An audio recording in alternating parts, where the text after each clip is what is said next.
मागील 15 दिवसापासून संपूर्ण विदर्भात पावसाने दंडी मारली होती. त्यानंतर आता पुन्हा एकदा पाऊस हा विदर्भासह राज्यात सक्रिय झाला आहे. त्यामुळे पर्यटन केंद्र पुन्हा एकदा फुलून गेले आहे. मुसळधार पावसाअभावी विदर्भाचं काश्मीर असलेल्या चिखलदऱ्यात मागील 8 दिवसापासून धुकं गायब झाले होते. परंतु आता पुन्हा पाऊस सुरू झाल्याने पहाटेच संपूर्ण चिखलदऱ्यावर मोठ्या प्रमाणावर धुक्याची चादर पाहायला मिळाली. पाऊस नसल्याने पर्यटकांची संख्या कमालीची घटली होती. परंतु पाऊस सुरू होताच चिखलदऱ्यामध्ये पुन्हा पर्यटकांनी हजेरी लावली असून निसर्गाच्या या आगळ्या वेगळ्या सौंदर्याचा ते मनसोक्त आनंद लुटण्याचे चित्र पाहायला मिळत आहे.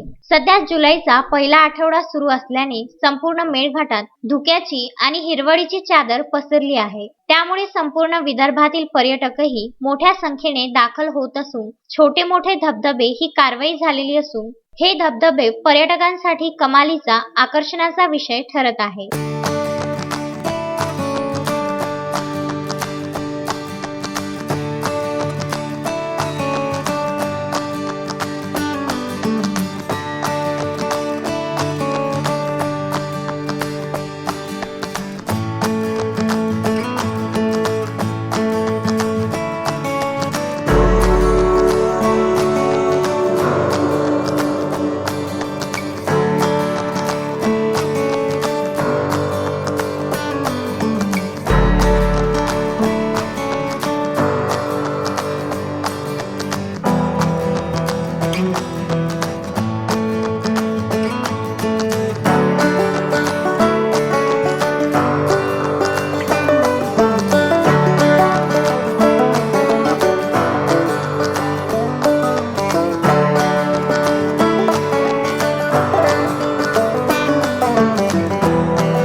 वातावरण खूप छान आहे. मी इथे पहिल्यांदा नाही दुसऱ्यांदा आली आहे आणि खूप एन्जॉय करत आहे.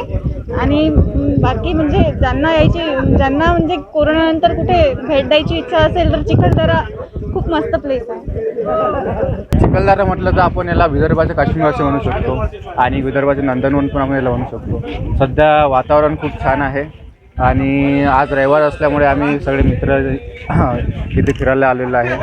आणि सध्या कोरोनाचा जो प्रादुर्भाव तो कमी आहे आणि सर्वांनी जर सध्या फिरायचं असेल तर विदर्भाचं काश्मीर चिखलदरा इथे अवश्य एकदा तरी भेट द्या.